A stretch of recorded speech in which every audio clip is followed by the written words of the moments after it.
हम सिर्फ छुपन छुपाई खेल रहे थे, लेकिन हमें नहीं पता था कि उस रात हमें छुपने के लिए एक ऐसी जगह मिलने वाली है जहां पहले से कोई छुपा हुआ था।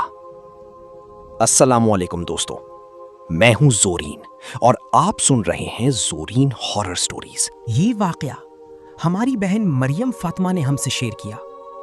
वो कहती हैं, ये बात आज से तकरीबन 9 साल पहले की है, जब हम हैदराबाद में एक पुरानी 3 मंजिला इमारत में किराए पर रहते थे।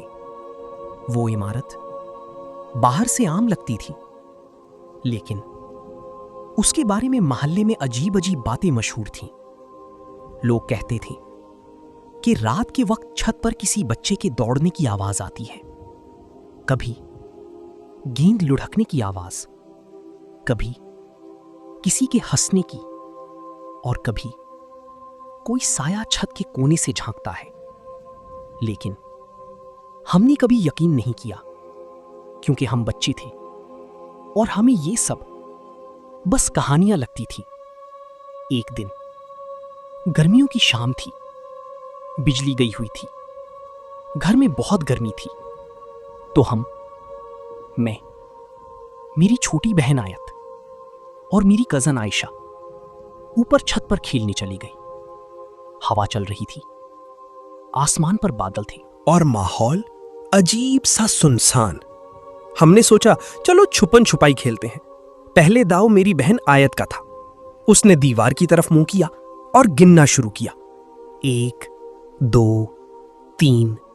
मैं और आयशा छुपने के लिए भागे। मैं पानी की टैंकी के पीछे छुप गई और आयशा सीढ़ियों के पास। अचानक मुझे ऊपर से ठक ठक ठक की आवाज आई, जैसे कोई छत पर दौड़ रहा हो। मैंने झांक कर देखा तो कोई नहीं था। मैंने सोचा शायद मेरा वहम है। फिर एक गेंद लुढ़कने की आवाज आई, गड़ गड़ गड़। मैंने देखा एक पुरानी गेंद मेरे सामने आकर रुकी। हालांकि हम गेंद लेकर आए ही नहीं थे। मेरा दिल धड़कने लगा। इसी दौरान आयत जोर से चीखी, मैंने देख लिया। मैं बाहर निकली और आयशा भी, लेकिन अचानक आयशा भी चीख निकल गई। हमने पलट कर देखा तो छत के कोने में एक काला साया खड़ा था।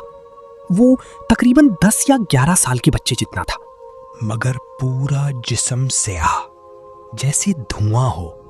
आंखें सफेद चमक रही थीं और वो हमें घूर रहा था। हम तीनों खौफ से जम गए। अचानक वो साया 2 कदम हमारी तरफ बढ़ा और हंसने की आवाज आई। वो आवाज इंसानी नहीं थी। मेरी टांगें कांपने लगी, आयत रोने लगी और फिर वो साया तेजी से हमारी तरफ दौड़ा। हम तीनों चीखते हुए सीढ़ियों की तरफ भागे। मैं भागते हुए गिरी भी, लेकिन पीछे मुड़कर देखा तो वो साया सीढ़ियों के दरवाजे पर खड़ा था और आहिस्ता आहिस्ता अपना हाथ लंबा कर रहा था। मैंने जोर से आयत भागो कहा और हम नीचे आ गए। अम्मी को बताया। अम्मी पहले यकीन नहीं कर रही थी, लेकिन जब वो ऊपर गईं तो छत पर ही गेंद पड़ी थी और पानी की टैंकी पर छोटे छोटे हाथों के काले निशान थे। अम्मी का रंग उड़ गया। उसी रात हम सब नीचे कमरे में इकट्ठे सोए। रात के तकरीबन 2 बजे ऊपर से दौड़ने की आवाज आई, ठक ठक ठक। फिर गेंद लुढ़कने की आवाज, गड़ गड़ गड़, और किसी बच्चे की हंसी। अम्मी ने फौरन आयतुल कुर्सी पढ़नी शुरू की। अब्बू ने दरवाजा बंद कर लिया और पूरी रात हम डरते रहे। अगले दिन मोहल्ले के एक बुजुर्ग को बुलाया गया। उन्होंने कहा कि यहां किसी बच्चे की रूह या कोई साया बहुत अरसे से है। उन्होंने छत पर जाकर दम किया, पानी छिड़का और कुछ पढ़ा। उसके बाद वो आवाजें बंद हो गईं। लेकिन आज भी जब मैं छुपन छुपाई खेलने वाले बच्चों को देखती हूं तो मुझे वो काला साया याद आ जाता है, जो शायद आज किसी नए बच्चे का इंतजार कर रहा हो। अगर आपके घर की छत पर भी रात को कदमों की आवाज आती है या गेंद लुढ़कने की, तो आज रात ऊपर जाकर जरूर देखना। लेकिन याद रखना, अगर कोई आपको देख ले तो शायद आप वापस ना आ सकें। अगर आपको ये कहानी पसंद आई है तो वीडियो को लाइक करें और चैनल को सब्सक्राइब करना ना भूलें।